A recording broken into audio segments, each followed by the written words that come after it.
Welcome, Kobo and Conversation listeners, to our Summer Reads special episode. I'm Nathan Maharaj, producer, editor, and co-host, and to help us wade through the hottest books clamoring for our attention on our summer holidays, I am joined by a voice you might recognize from our annual year-end staff picks episode series. Deandra Lalonde, thanks for joining us. Thank you for having me. I'm here to do my favorite thing, talk about books. That's the only thing I'm qualified to do, so Me too. great. Let's do it. Just so listeners understand why I've turned to you specifically for this, tell us a bit about what you do here at Kobo. Well, my official title is Content Sales Manager of North America, which is a long-winded way of saying I'm a bookseller. I talk about books all day with my colleagues, but also with the publishers who put out the books. So I keep things updated on our website. I am deciding what sales we're running, what books are going to be in our best of month list, what new releases we're going to highlight. So if you don't like what we're selling, you can blame me. But I read a lot to be good at this job. Yeah, you do, and you are, and so thank you for hopping into the hot seat with us. We're going to get to the books in a second, but before we do that, what kind of a summer reader are you? Because people talk about beach reads, they talk about summer reads, and I feel like we're not all the same kind of reader. No, I'm definitely a beach read person if I want something light and fun in the summer. I want something I can fall asleep with in the hammock and it won't knock me out if it drops on my head if it's a physical book, but also the best part about reading on a Kobo, it won't. Um, but I also, because of my job, am always kind of trying to read two steps ahead.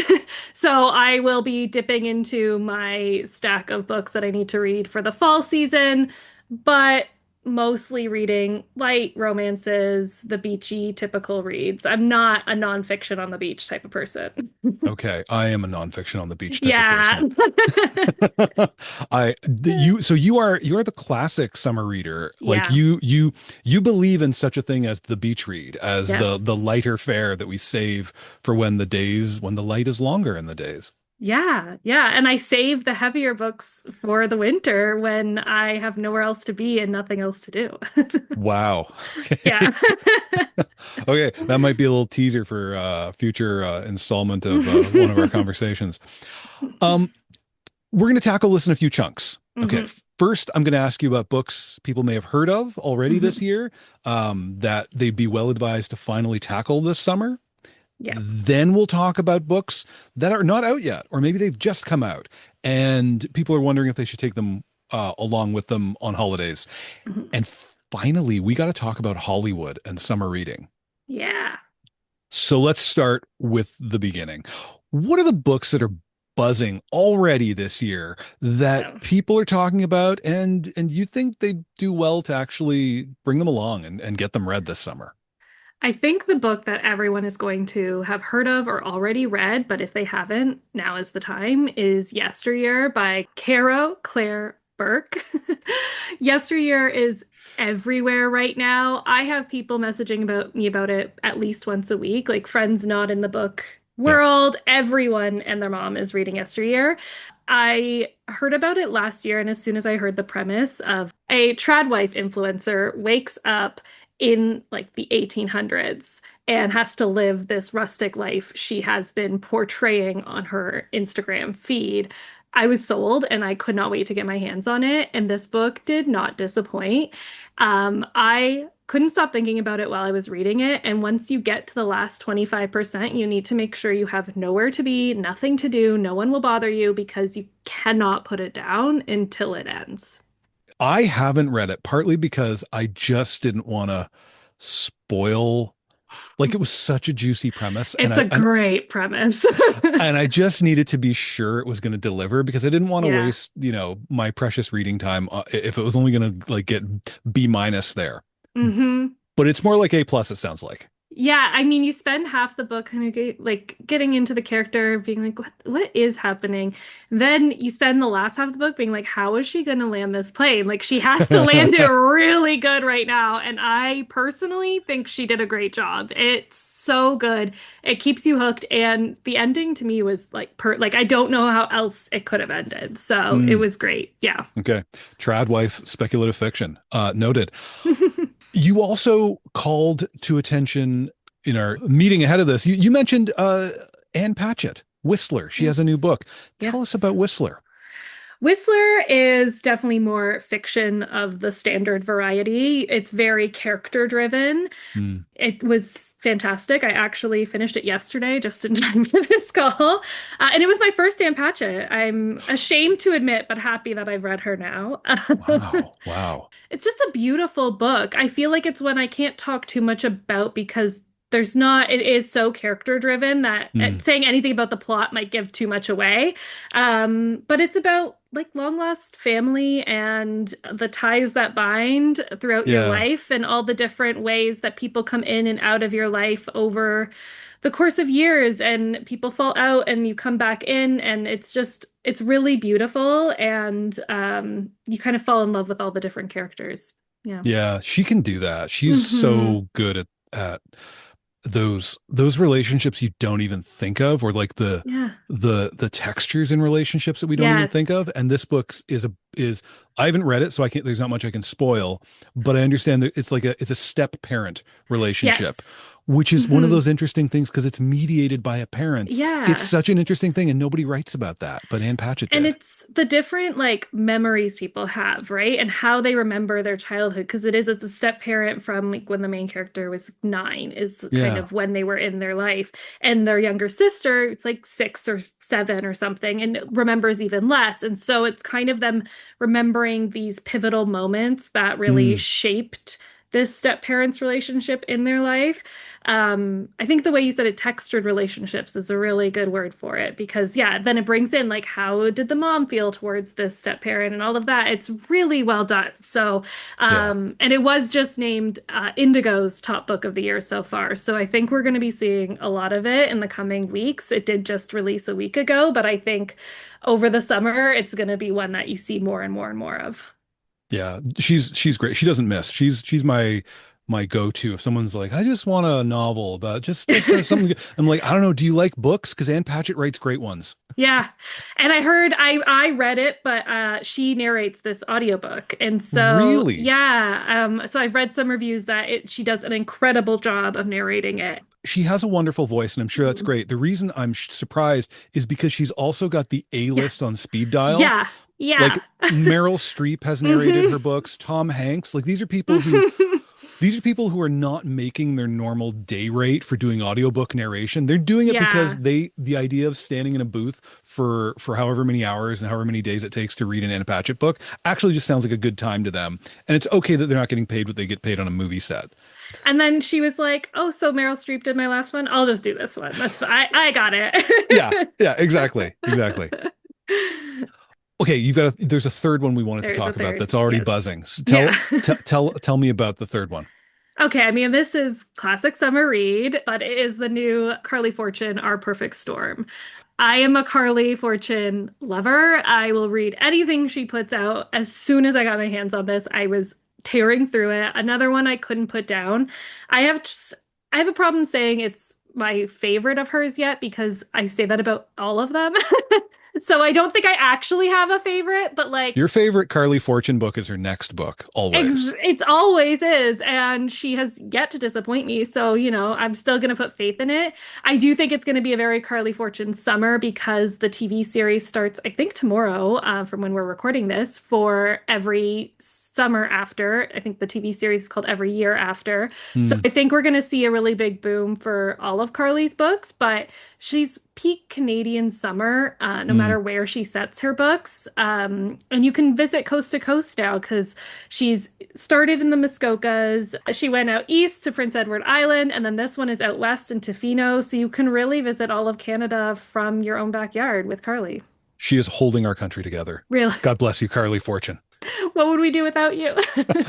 Perish the thought.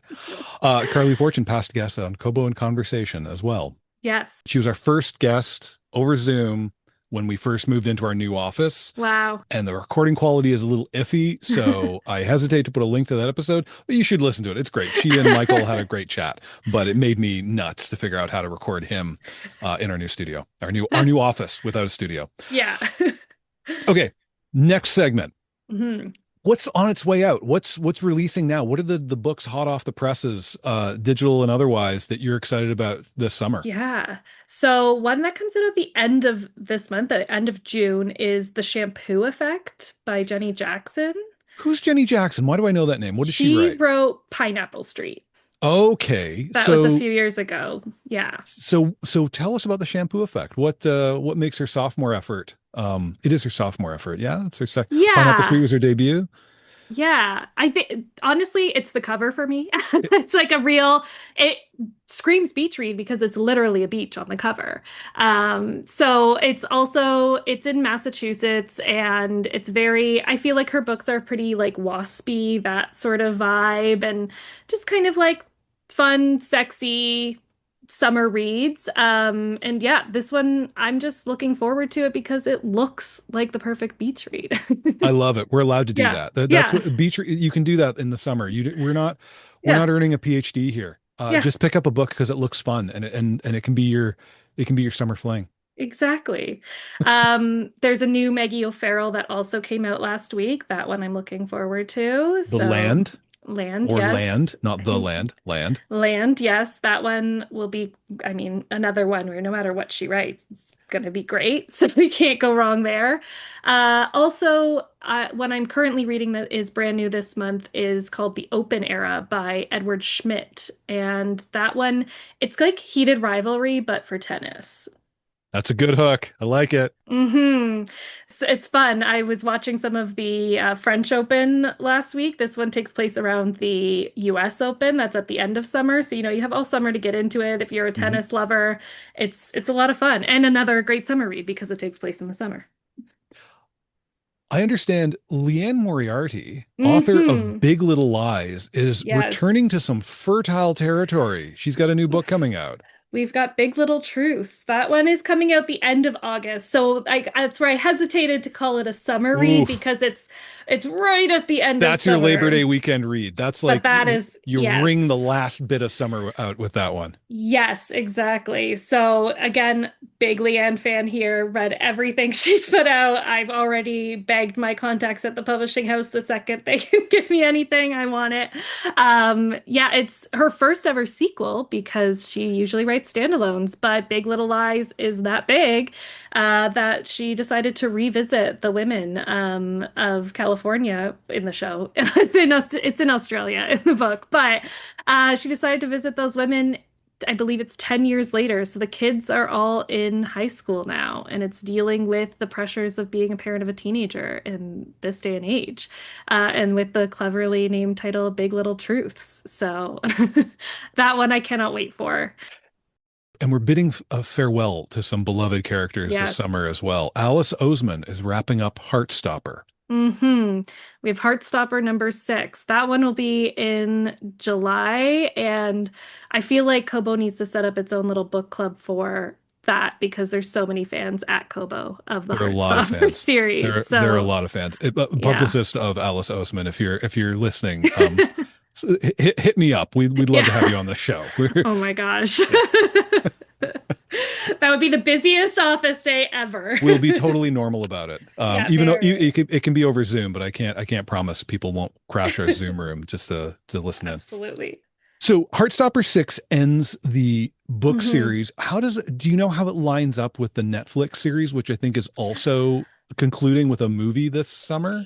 I don't know about the plot for them if they're going to be the same, but timing wise, the movie comes out July 17th and the Hmm. book will be out July 7th. So they are 10 days apart. You can get your whole Heartstopper fix in a little 2 week span.